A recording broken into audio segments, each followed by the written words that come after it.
Live at 5. I'm Megan. And I'm Chelsea, and today we're here to discuss some of the risks concerning Biketoberfest. Biketoberfest is a 4-day event held in Daytona. This includes bike rides, entertainment, and music. And now we're going to Janet out in the field with some specialists to discuss these risks further. Thank you, Megan and Chelsea. Here today we have our event specialist, Dr. Frankenfurter. We will be discussing the risks associated with Biketoberfest in Daytona Beach this year. Hi, how are you? Good, how are you? Good. So you have been walking around Daytona Biketoberfest all day.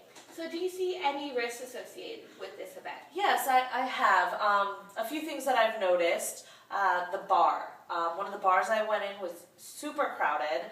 I couldn't get past anybody, and I've tried to figure out the exits. It was very hard for me to find them, and when I did, it was blocked by people. So I think that was a big issue in case an emergency, breaks out. I don't think anybody would know where the exits are, and I think, it would be chaos.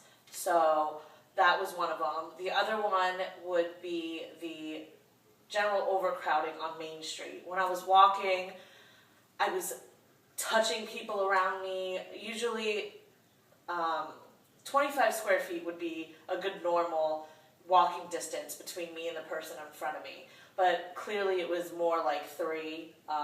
It was very involuntary touching and things like that. So third thing that I found out was the Main Street, the cars and the bikes were on the same road, and I think that could be very traumatic if there was a little accident or something like that. I think it could be worse than it is because of the big cars.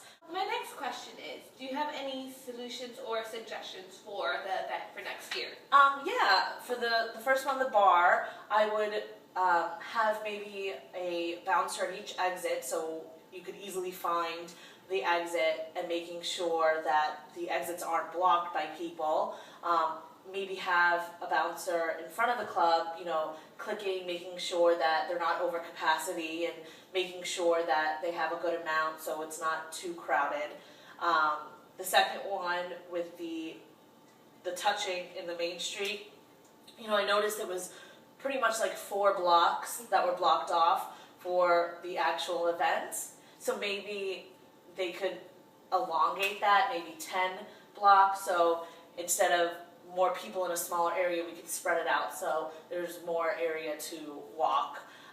The third one, which is the cars and the motorcycles, I think that the cars should be banned from Main Street. I think the whole point of Biketoberfest is to show off the bikes. I think that the bikes should be the only ones that are able to go on Main Street, and I think if this happens next year, I think it would be 100% safer.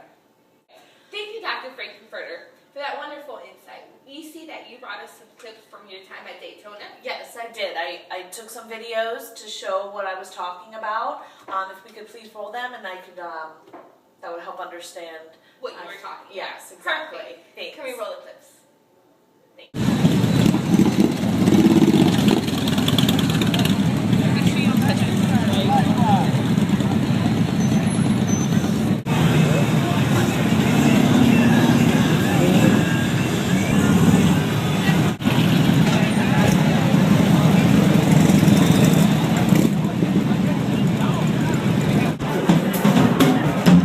You know what, boy? You made $500 today, but you spent $800.